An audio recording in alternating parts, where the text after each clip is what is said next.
Hi everyone, my name is Georgios, and welcome to another ND Brain Instruments poster series. Today we will be discussing bulk and micro-photoluminescence studies of perovskites. Perovskite-based solar cells are promising materials due to their simple manufacturing technique, optical tunability, and comparable efficiency to traditional crystalline silicon. They can be fully characterized and optimized using photoluminescence spectroscopy. In this poster, halide perovskite thin films were characterized using techniques such as steady-state, time-resolved, temperature-dependent photoluminescence, quantum yield measurements, and confocal microscopy. In the first part, the lifetime properties and temperature-dependence emission maps of a MAPI perovskite sample were measured on an ND Brain Instruments FLS1000 photoluminescence spectrometer. In the second part, the efficiency of vertically aligned carbon nanotubes as a whole extraction layer was examined using quantum yield measurements on the FLS1000 and confocal photoluminescence microscopy on an ND Brain Instruments RMS1000 Raman microscope. Firstly, time-resolved photoluminescence was used to determine the lifetime of charge carriers in a MAPI thin film sample. The photoluminescence lifetime was measured at the wavelength of the emission peak, and it was fitted with a stretch exponential decay model using the ND Brain Instruments fast software for complex decays. The MAPI samples were prepared with different annealing times and were compared in terms of their photoluminescence lifetimes. It was found that longer annealing increased the mean relaxation time of the charge carriers and hence the cell's efficiency. Next, the photoluminescence emission of a MAPI thin film sample was compared at different temperatures and phase transitions were identified. To do this, the FLS1000 was equipped with an extended range liquid nitrogen cryostat, operational between 77 Kelvin and 500 Kelvin.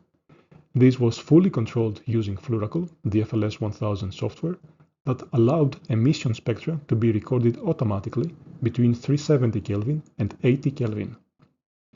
The most obvious change that can be seen is a dramatic increase in photoluminescence intensity as the temperature decreases, which is consistent with charge carriers becoming less mobile and not being able to reach non-radiative recombination centers. A more subtle change in the photoluminescence spectra is a peak wavelength shift with varying temperatures. As the temperature is decreased from 370 to 160 Kelvin, the photoluminescence wavelength overall redshifts, indicating that the material's band gap is becoming lower in energy. However, the trend is far from smooth, with clear discontinuities occurring at 160 Kelvin and 310 Kelvin. These discontinuities correspond to phase transitions in the MAPI crystal and can be assigned to orthorhombic to tetragonal and tetragonal to cubic transitions at 160 Kelvin and 310 Kelvin respectively.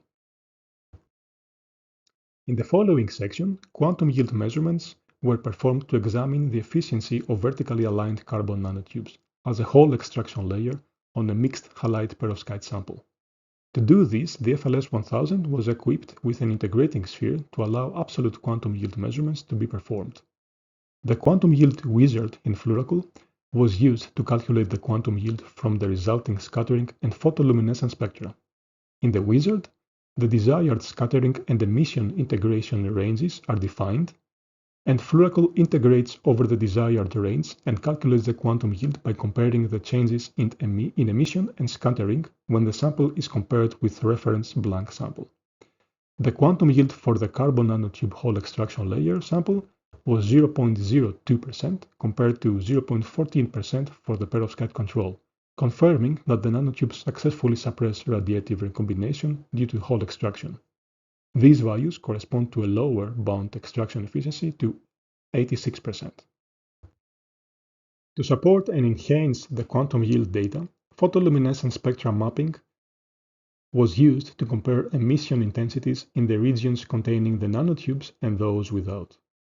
This was done using the RMS1000 confocal microscope equipped with a 532 nanometer CW laser and a CCD camera. The resulting map provides further evidence of Hall transfer into the nanotubes, whilst also providing spatial resolution because the region containing them exhibit lower intensity photoluminescence emissions than the area consisting only of perovskite. To ensure that the drop in photoluminescence intensity was indeed due to whole extraction layers and not merely thinner perovskite material, photoluminescence lifetime imaging was performed with the RMS 1000.